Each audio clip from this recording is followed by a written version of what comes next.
भगवान शिव की आराधना के लिए प्रदोष व्रत और सावन का महीना बेहद खास माना गया है। हर माह के शुक्ल और कृष्ण पक्ष की त्रयोदशी तिथि को महिलाएं प्रदोष व्रत रखती हैं और इस दिन भगवान भोलेनाथ की विधि विधान से पूजा करती हैं। प्रदोष व्रत रखने से जीवन के सभी कष्टों से छुटकारा मिलता है और घर में सुख समृद्धि और खुशहाली आती है।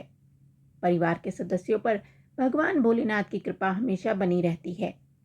पंचांग के अनुसार आषाढ़ माह का पहला प्रदोष व्रत 3 जुलाई को रखा जाएगा। चलिए जानते हैं इस माह के पहले प्रदोष व्रत की सही तिथि, शुभ मुहूर्त, महत्व और कथा के बारे में।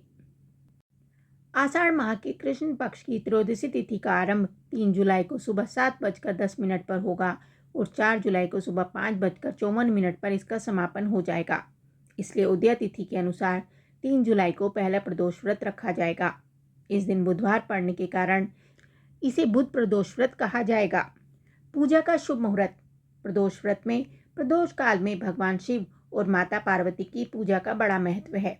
इस दिन शाम 7:23 से लेकर रात 9:24 तक प्रदोष काल पूजा का मुहूर्त है।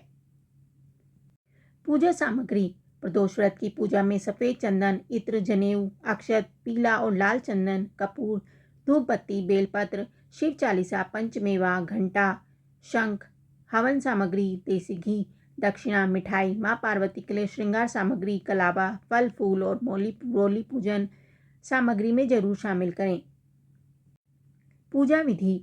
प्रदोष व्रत के दिन सुबह जल्दी उठें, स्नान के बाद स्वच्छ कपड़े पहनें, घर के मंदिर की अच्छे से सफाई कर लें, पूजा की सभी सामग्री एकत्रित करें, एक छोटी चौकी पर शिव परिवार की प्रतिमा स्थापित करें, फिर शिव जी को धूप, दीप और नैवेद्य अर्पित करें, शिवलिंग पर कच्चा दूध और गंगा जल से अभिषेक करें।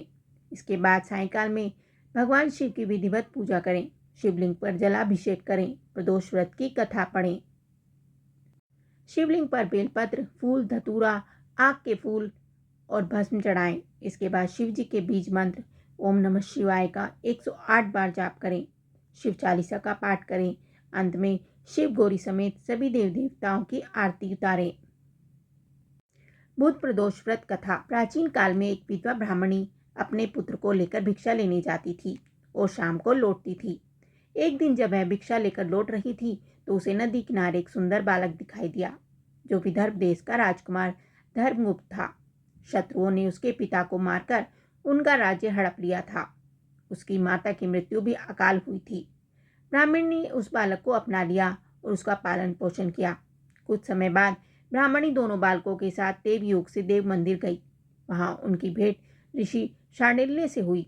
ऋषि शांडिल्य ने ब्राह्मणी को बताया कि जो बालक उन्हें मिला है वह विदर्भ देश के राजा का बेटा है जो युद्ध में मारे गए थे और उनकी मां को ग्रह ने अपना भोजन बना लिया था। ऋषि शांडिल्य ने ब्राह्मणी को प्रदोष व्रत करने की सलाह दी। ऋषि की आज्ञा से दोनों बालकों ने भी प्रदोष व्रत करना शुरू कर दिया। एक दिन दोनों बालक वन में घूम रहे थे, तभी उन्हें कुछ गंधर्व कन्याएं नजर आई। ब्राह्मण बालक तो घर लौट आया, किंतु राजकुमार धर्मगुप्त अंशुमति नाम की गंधर्व कन्या से बात करने लगे। गंधर्व कन्या और राजकुमार एक दूसरे पर मोहित हो गए। कन्या ने विवाह हेतु राजकुमार को अपने पिता से मिलवाने के लिए बुलाया। दूसरे दिन जब वह दोबारा गंधर्व कन्या से मिलने आया तो गंधर्व कन्या के पिता ने बताया कि वह विदर्भ देश का राजकुमार है। भगवान शिव की आज्ञा से गंधर्व राज ने अपनी पुत्री का विवाह राजकुमार धर्मगुप्त से करा दिया।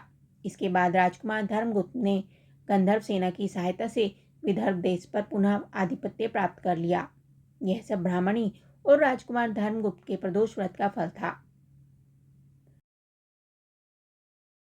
जो भक्त प्रदोष व्रत रखते हैं और प्रदोष व्रत की कथा सुनते हैं, भगवान भोलेनाथ की कृपा से उनके सभी दुख दूर हो जाते हैं। हर हर महादेव। ये कथा और जानकारी आपको कैसी लगी हमें कमेंट करके जरूर बताएं। साथ ही वीडियो को लाइक करें, चैनल को सब्सक्राइब करें। धन्यवाद।